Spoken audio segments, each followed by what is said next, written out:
ತಪ್ಪು ಮಾಡ್ತಾರೆ, ಸ್ವಲ್ಪ ಕಟುವಾಗಿ ಹೇಳಿದ್ರೆ ಸರಿಯಾಗಿ ಮಾಡ್ತಾರೆ. 80% ಆ ತರದವ್ರು ಇದ್ರೆ ಇನ್ನೊಂದು 20% ಎಲ್ಲದಕ್ಕೂ ಮೀರಿದವರು ಕೂಡ ಇರ್ತಾರೆ. ಇಲ್ಲಿ ಅದು 5 ಬೆರಳು ಹೇಗೆ ಸಮ ಇರೋದಿಲ್ಲ, ಹಾಗೆ ಎಲ್ಲಾ ತರದ ಜನನು ಕೂಡ ಇರ್ತಾರೆ. ಒಟ್ಟಾರೆ ಪ್ರಗತಿ ಆಗಿದೆ. ಬಟ್ ಈಗ ಇದನ್ನ ನಾನು ಹೇಳೋದು ಇಷ್ಟೇ, ಅದು ಬ್ಯಾಂಗ್ಳೂರ್ನಲ್ಲಿ ಇಲ್ಲೇ ಅವಧಿ ಮೀರಿದಂತ ಪ್ರಕರಣಗಳು 10,000 ಇದ್ದಾವೆ. ಸೊ ಸ್ಪೆಷಲ್ ಎಸಿಗಳು ಮಾಡ್ತಾ ಇದ್ದಾರೆ. ಅವರು ಬಹುತೇಕ ಎಲ್ಲ ಮಾರ್ಚ್ ಎಂಡಿಗೆ ಇವುಗಳನ್ನ ಡಿಸ್ಪೋಸ್ ಮಾಡ್ತೀವಿ ಅಂತ ಜನವರಿಯಲ್ಲಿ ನಾವು ಮೀಟಿಂಗ್ ಮಾಡಿದಾಗ ಮಾತನ್ನ ಕೊಟ್ಟಿದ್ದಾರೆ. ಅವ್ರ ಮಾತು ಪ್ರಕಾರನೇ ಅವರು ಹೆಚ್ಚು ಕಡಿಮೆ ಕೆಲಸ ಆಗ್ತಾ ಇದೆ. ಅಟ್ಲೀಸ್ಟ್ 80% ಅವ್ರು ಏನ್ ಹೇಳಿದ್ದಾರೆ ಅದ್ರ ಪ್ರಕಾರ ಕೆಲಸ ಆಗ್ತಾ ಇದೆ. ಸೊ ಏನೇ ಮಾಡಿ ಇದನ್ನ ಮಾರ್ಚ್ ಎಂಡಿಗೆ ನಾವು ಒಂದು ಕಂಟ್ರೋಲ್ಗೆ ತರಲೇಬೇಕು.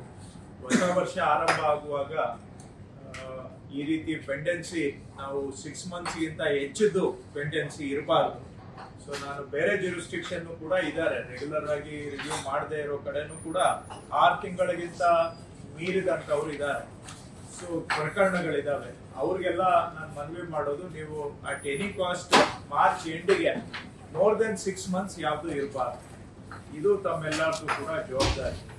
ನಾನು ಒಂದು 2-3 ತಿಂಗಳಿಂದ ಎಸಿಗಳದ್ದು ರಿವ್ಯೂ ಮಾಡಲಿಲ್ಲ. ಯಾಕೆಂದ್ರೆ ಏನು ರಿವ್ಯೂ ಮಾಡಿದ್ರು ಕೂಡ ಬರೀ ಬ್ಯಾಂಗ್ಳೂರ್ದು ನಂಬರ್ಸ್ ಕಾಣ್ತಿತ್ತು. ಬ್ಯಾಂಗ್ಳೂರ್ ನಂಬರ್ಸ್ ಕಾಣುವಾಗ ರೆಸ್ಟ್ ಆಫ್ ದ ಸ್ಟೇಟ್ದು ನಾವು ಮಾತಾಡ್ಲಿಕ್ಕೆ ಸ್ವಲ್ಪ ಅವಕಾಶ ಆಗ್ತಿರ್ಲಿಲ್ಲ. ಅದಕ್ಕಾಗಿ ನಾನು ಬೆಂಗಳೂರಿನವ್ರಿಗೆ ಹೇಳಿದೆ, ನೀವು ಕಂಟ್ರೋಲ್ಗೆ ತರೋವರೆಗೂ ನಾನು ಸ್ಟೇಟ್ ರಿವ್ಯೂ ಮಾಡಕ್ ಆಗೋದಿಲ್ಲ ಅಂತ. ಅದಕ್ಕೆ ತಕ್ಕಾಗಿ ಇವತ್ತು ಅವರು ಸ್ವಲ್ಪ ಇಂಪ್ರೂವ್ಮೆಂಟ್ ಇದೆ. ಬಹುಶಃ ಮುಂದಿನ ತಿಂಗಳ ಅಷ್ಟೊತ್ತಿಗೆ ಇನ್ನೂ ಗಣನೀಯವಾಗಿ ಇಂಪ್ರೂವ್ಮೆಂಟ್ ಆಗುತ್ತೆ ಅಂತ ನಾನು ಭಾವಿಸಿದ್ದೇನೆ.